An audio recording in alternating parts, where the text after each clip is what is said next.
Bonsoir, bonsoir. Je suis très heureux de vous retrouver, parler de l'actualité de la crypto-monnaie et du monde merveilleux de la blockchain. Alors, ce soir, nous allons parler de la finance traditionnelle, voilà, qui fait ménage avec la finance, voilà, décentralisée par l'intermédiaire de la blockchain. C'est de ça que nous allons parler aujourd'hui. Alors, de monnaie numérique de banque centrale, alors, qui se met en couple avec les crypto-monnaies. Alors, c'est une vidéo assez intéressante, alors que nous allons, voilà, faire tout à l'heure. Alors, pour ceux qui viennent de nous prendre la marche, activez les cloches de notification. Abonnez-vous pour ne rien rater des prochaines vidéos. Alors, quand on dit aux uns et aux autres de s'intéresser à la crypto-monnaie, alors certains ont tendance à bouder, alors à penser que le système actuel va rester tel qu'il est. Alors, ce système-là ne va pas changer. Alors, quand nous regardons aujourd'hui, alors l'interopérabilité qui est en train de se mettre en place entre les différents blockchains, cette fois-ci, l'interopérabilité alors se fait maintenant entre les banques en passant maintenant par la blockchain. Ce qui veut dire que les crypto-monnaies alors font ménage maintenant avec les monnaies fiduciaires. Alors c'est ce partenariat-là alors que le système SWIFT vient d'opérer avec plusieurs banques alors à travers les différents MNBC, c'est-à-dire les monnaies numériques de banque centrale, qui ont décidé alors de faire ménage ensemble pour créer ce qu'on appelle l'interopérabilité. Pourquoi? Parce qu'il se trouve que alors plusieurs banques centrales veulent lancer leurs propres crypto-monnaies. Alors tu lances de ton côté ta crypto-monnaie, tu es aux États-Unis ou bien tu es en Chine, tu es au Japon, tu lances ta crypto-monnaie là-bas de banque centrale. Alors moi je suis à Singapour, je fais pour moi là-bas. Alors comment nous allons communiquer entre nous? Pendant que voilà le système SWIFT qui est censé être le relais entre nous pour permettre de faire cette interopérabilité n'a pas la capacité de le faire. Alors le système SWIFT a décidé elle aussi de se mettre à jour, de créer un pont entre les différentes monnaies de banque centrale.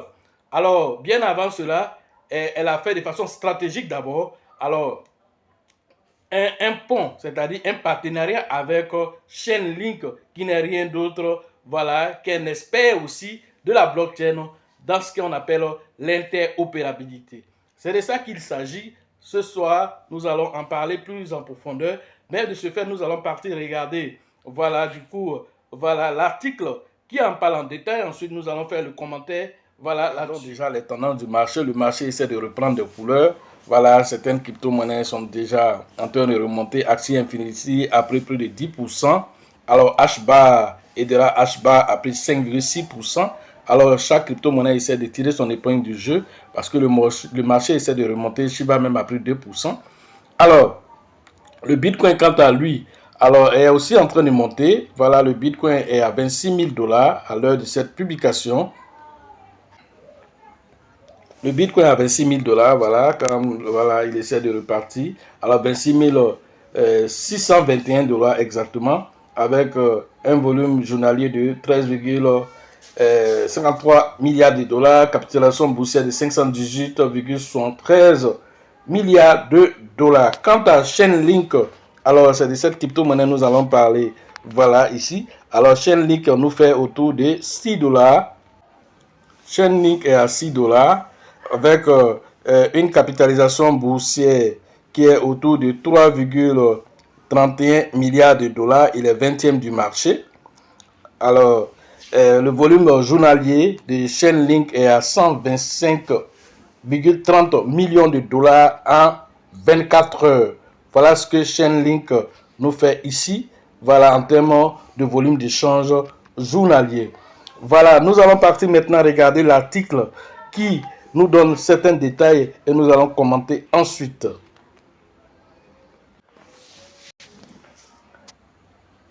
Voilà, donc la tokenisation et les MNBC, voilà, SWIFT met les banques à l'aide de la blockchain. Alors, le système SWIFT est un réseau, voilà, pour les connecter, toutes les banques. Le clin d'œil, le Seigneur aux Anneaux est facile, mais il n'en reste pas moins que le système SWIFT cherche à rester toujours le leader dans le système des paiements internationaux. Alors, ces paiements internationaux, alors, les banques, les monnaies numériques des banques centrales qu'on appelle les MNBC, alors ont commencé à fleurir un peu partout dans les quatre coins, voilà, du monde. Alors, comment est-ce que ces banques-là vont interagir entre elles s'il n'y a pas un pont? Alors, ce pont-là, notamment, c'est le SWIFT. Alors, si le SWIFT lui-même, il n'est pas à jour, comment il va pouvoir permettre à une banque qui est à Singapour qui lance son MNBC par rapport à une banque qui est au Japon qui lance aussi son MNBC? Comment ils vont pouvoir communiquer entre eux? Alors c'est là que le système SWIFT a commencé à interagir. Alors, on nous dit ici que 11 500 institutions, voilà, quotidiennement sont connectées en passant par le système SWIFT. Vous voyez combien de fois c'est beaucoup ce que le système SWIFT fait. Alors, le système SWIFT réussit à faire cohabiter les MNBC et monnaies traditionnelles de manière efficiente et sécurisée tout en restant le centre du jeu.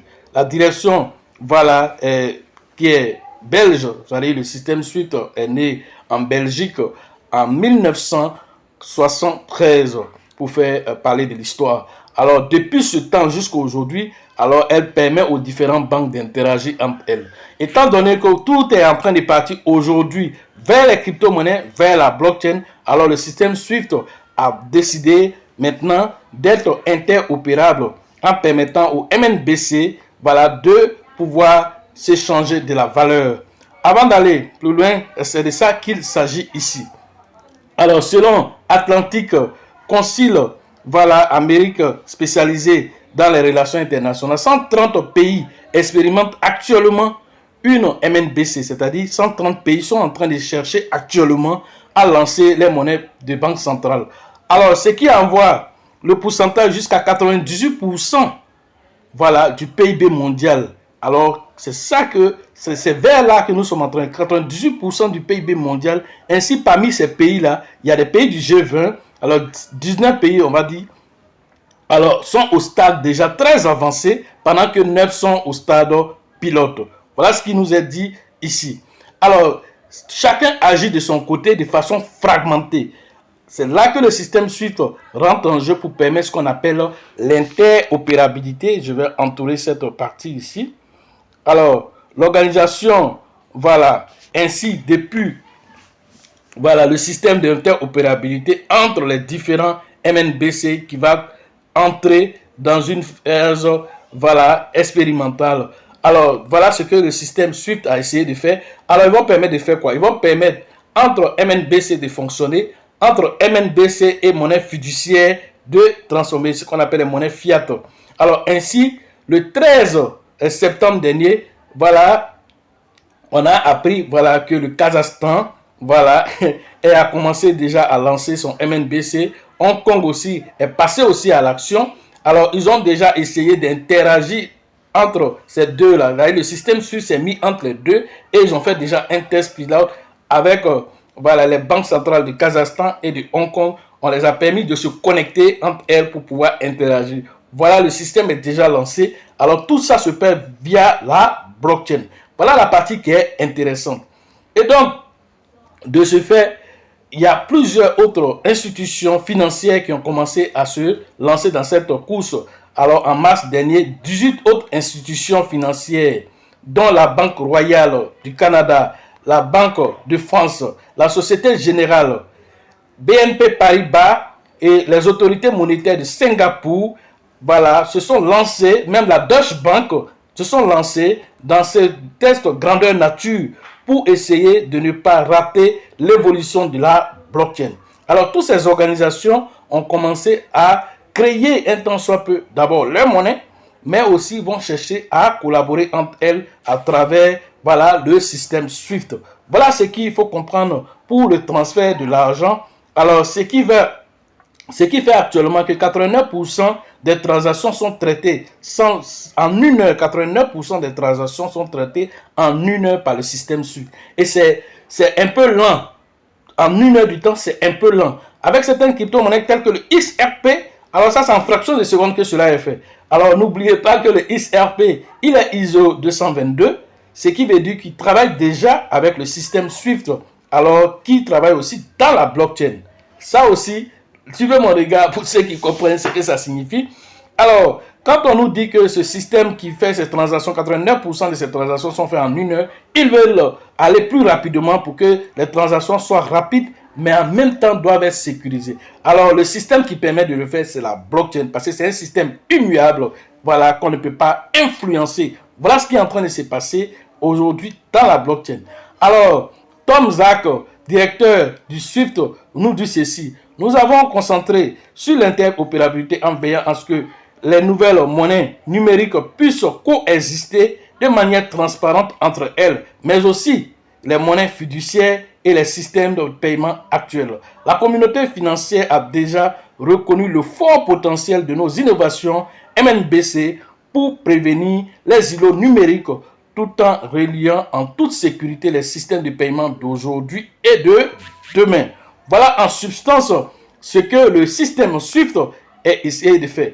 N'oubliez pas aussi que le système SWIFT a commencé aussi à intégrer ce qu'on appelle les actifs tokenisés de différents tests pour qu'ils puissent circuler également entre les différents systèmes coexistants le jour où ils seront déployés massivement. Voilà ce que le système SWIFT est en train de faire. Alors, bien avant cela, le 28 septembre aussi, le même système SWIFT a fait un partenariat stratégique avec qui? Avec Chainlink. Alors, l'alliance entre Chainlink et le système pourrait changer la phase du monde même, la phase des crypto-monnaies. Pourquoi? Parce que chacun opéra en tant que leader aussi dans son domaine d'activité. Alors, le système SWIFT, c'est le service de messagerie bancaire qui permet aux différentes banques d'interagir. Alors, quant à Chainlink, alors le Chainlink est un oracle. C'est quoi un oracle? Un oracle, c'est comme un pont, un crock-chain qui permet, voilà, de prendre les informations de la finance traditionnelle et les implémenter dans la blockchain. Voilà ce qu'un oracle fait. Et c'est ce que le Chainlink fait. Alors que le système SWIFT étant le leader dans le système, voilà, traditionnel, veut rentrer plein pied dans la blockchain. Alors ils ont fait ce partenariat stratégique. Alors le Chainlink va prendre toutes les informations, voilà, du système SWIFT et va les implémenter dans la blockchain.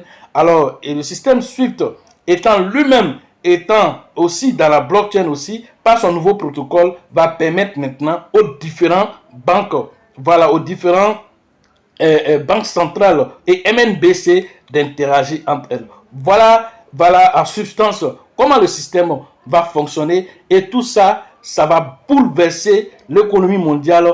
Pourquoi? Parce que tout le monde va aller dans la blockchain. Alors, les tokenisations des différents actifs seront faites. Alors, ce sont des milliards, des trillions qui vont se déverser dans la blockchain. Alors, parce que quand on dit qu'on fait ce transfert, il faut voir de cela, c'est de l'argent qui est en train de quitter où?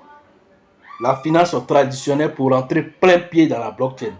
Ce qui veut dire que ça va envoyer le Bitcoin à des sommets, c'est-à-dire auxquels vous ne pouvez même pas imaginer. Parce que si vous ne le savez pas, le système SWIFT gère plus de 22 millions de transactions par jour. Et dans les 22 millions de transactions par jour, en une transaction, c'est des milliards de dollars qui sont transitaires. Alors, ce qui veut dire que tous ces milliards de dollars, ces trillions de dollars vont transiter via la blockchain. Alors, ils ne vont pas transiter de façon au hasard dans la blockchain. Ils passeront forcément par des crypto-monnaies. Et l'une de ces crypto-monnaies, c'est Chainlink que vous voyez aujourd'hui à 6 dollars qui va exploser. Alors, nous avons expliqué cela, voilà, lors de la dernière, du dernier séminaire que nous avons fait à Abidjan. Alors, nous avons donné plus de 15 pépites, voilà, aux différents apprenants. Alors, dans ces 15 pépites, on a expliqué exactement pourquoi chaque pépite va exploser. Parce qu'il en existe plus de 23 000 crypto-monnaies qui existent. Alors, nous avons chopé à l'intérieur, avec plus d'analyse, plus de 15 pépites. Alors, Chainlink fait partie de ces pépites que nous avons données. Alors, la puissance que Chainlink va avoir. Alors, cela ici, cette vidéo-là, vient encore nous confirmer un tant soit peu, alors que c'est une valeur sûre sur laquelle il faut miser pour le bull market qui est en train de pointer du nez. Alors, tous ceux qui sont venus faire cette formation, alors sont repartis avec ce portefeuille gagnant qui est fort de plus de 15 crypto-monnaies sur lesquelles ils pourront investir aisément parce que ce sont des valeurs sûres. Et c'est pourquoi la formation, elle est importante. Vous ne pouvez pas venir dans le monde de la crypto-monnaie, venir investir au hasard. Parce qu'on dit bull market là, ça va voilà, envoyer de l'argent. Mais ce n'est pas partout. Il y a certaines crypto-monnaies qui ne vont pas atteindre les ATH. Ce n'est pas sur toutes les crypto-monnaies.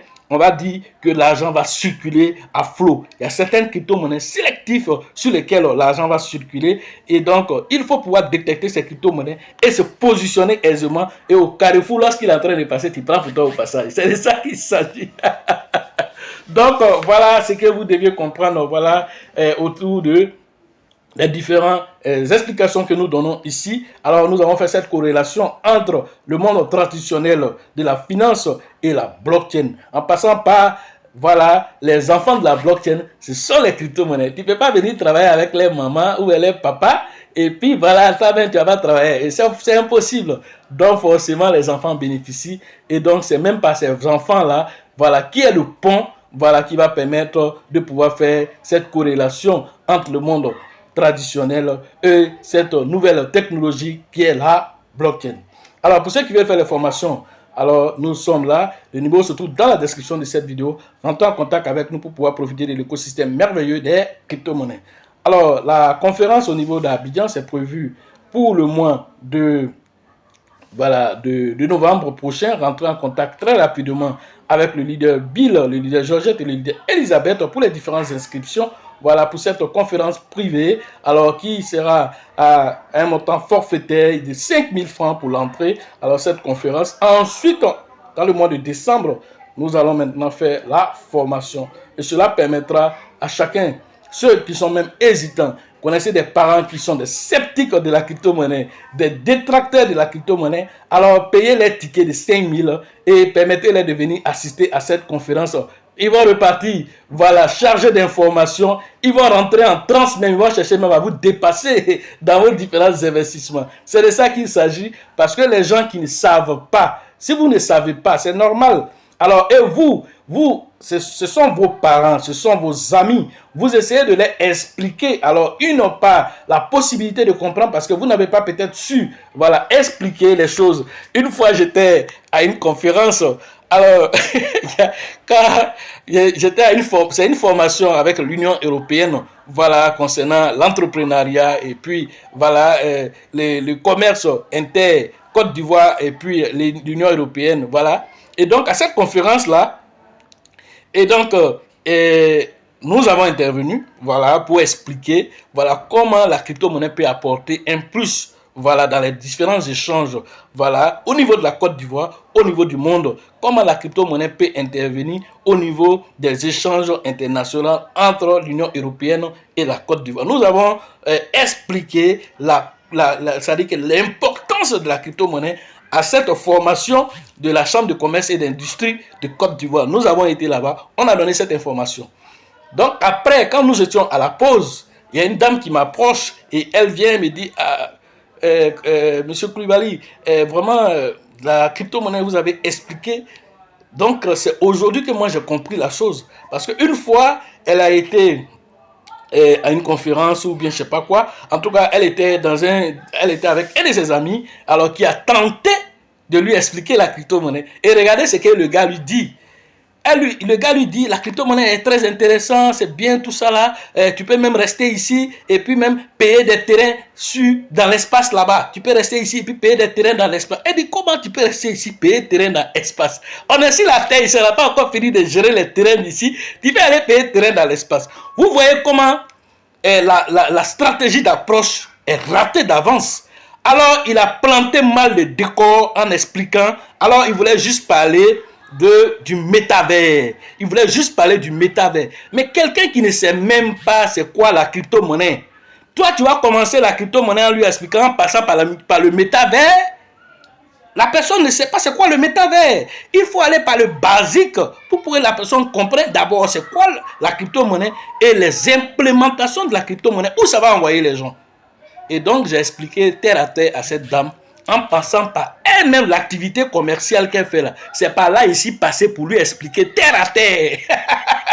c'est ça la pédagogie. Il faut pouvoir rendre. Il sait, celui qui était en train de lui expliquer, il sait des choses. Mais comment rendre ça digeste pour qu'elle mange ça comme salade? C'est ça la partie qui est importante dans la transmission de l'information. Donc, dès lors qu'il a dit, allez payer terrain dans l'espace, c'est fini, elle a été bloquée là, elle n'a plus cherché à comprendre quoi que ce soit, elle s'est hermétiquement fermée à l'information. Et là, à l'occasion de la Chambre de commerce et d'industrie, voilà, cette formation, ça a été une aubaine pour elle parce que là, en 10 minutes seulement qu'on m'a donné pour intervenir, alors ça lui a ouvert l'esprit. Et en aparté, quand elle est venue, que je l'ai expliqué, en moins de 3 minutes déjà, elle a compris. Elle dit, ah, mais fallait qu'il parle pas ça pour m'expliquer. Donc vous comprenez que voilà, pouvoir rendre l'information digeste, ce n'est pas permis à tout le monde. Alors c'est pourquoi nos formations attirent toujours du monde. Nos formations voilà, vont toujours plaire aux gens parce que nous parlons terre à terre pour que chacun puisse comprendre. Parce que c'est une nouvelle technologie qui n'est même pas maîtrisée, même des autorités. Alors il n'y a même pas, on va dire même des écoles spécialisées dans le domaine. Alors les gens apprennent généralement, voilà, dans le tas. Alors que nous sommes passés par une formation. Nous sommes forcés par une formation avec Binance et nous avons un diplôme international dans ce domaine. Et donc, au-delà de ça, nous-mêmes, notre expérience personnelle nous a permis de sortir une quintessence d'informations afin que, voilà, nous regardons dans nos différents environnements comment les gens peuvent appréhender sans passer par trop de protocoles pour pouvoir passer le message. Alors, il faut être simple, très concis, pour que la personne puisse appréhender de quoi il s'agit. Et donc, la plupart du temps, les sceptiques que nous croisons sur le chemin, alors quand on me dit que quelqu'un est sceptique, moi je ris. La plupart du temps, quand on me dit que quelqu'un est sceptique, moi je ris. Alors quand il se retrouve devant moi, il ne fait même pas 10 minutes, mais il a déjà compris. Et puis, il ne veut même pas que je continue d'expliquer. Il dit, mais j'ai compris, bon, dis-moi, comment je peux investir même? Mais je n'avais pas encore commencé à bien t'expliquer. Il dit, non, j'ai bien compris. Moi, il dit, comment il peut investir là? C'est de ça qu'il s'agit. Il faut laisser le reste, ça t'expliquer après. Est-ce que vous comprenez? Alors, c'est pourquoi la conférence devient importante. Nous avons regardé tout ceci. Alors, on vous invite à dire à différentes personnes de venir à la conférence pour comprendre c'est quoi la crypto-monnaie et l'impact sur les différents quotidiens des uns et des autres. Ensuite, maintenant, vous allez maintenant venir apprendre les basiques, voilà, de la crypto-monnaie. Voilà un peu le programme au niveau d'Abidjan. Ensuite, nous allons être au niveau d'Abengourou. Alors, Abengourou, c'est le 23 et le 24 septembre, dans quelques semaines. Alors, rentrez en contact avec le grand leader qu'on appelle, voilà, Yapi, pour les différentes inscriptions au niveau d'Abengourou. Et tous ceux qui sont dans la zone d'Animilokoro, alors rendez-vous à Abengourou pour voilà, interagir ensemble. La formation au niveau de Korogo, c'est prévu le 9 et le 10 octobre prochain. Rentrez en contact avec le grand leader qu'on appelle Kone pour les différentes inscriptions. Après ceci, nous allons interagir avec voilà, le côté du Burkina à l'international avec le grand leader qu'on appelle Alassane. Alors cette conférence est prévue le 25 et le 26 novembre prochain. Rentrez en contact avec le grand leader qu'on appelle voilà, Alassane pour les différentes inscriptions au niveau de Ouagadougou au Burkina Faso. Ensuite, nous allons terminer l'année en passant du côté de la mer, voilà, au niveau de San Pedro. Alors, je salue au passage, voilà, Maï, qui dit qu'elle veut aller avec nous au niveau de San Pedro. Alors, Maï, prépare-toi, parce que c'est prévu pour le mois de décembre. Alors, nous serons à San Pedro pour la formation de San Pedro. Alors, après celle d'Abidjan Net, alors nous allons partir à San Pedro pour aller voilà, terminer le programme de l'année au niveau de San Pedro. Alors, cette formation de San Pedro, c'est prévu pour le 8 et le 9 décembre prochain. Sachez toujours que la chance accorde ses faveurs aux esprits avertis, aux esprits entreprenants. Et si vous pensez que la formation coûte cher, je vous en prie, essayez l'ignorance. À la prochaine.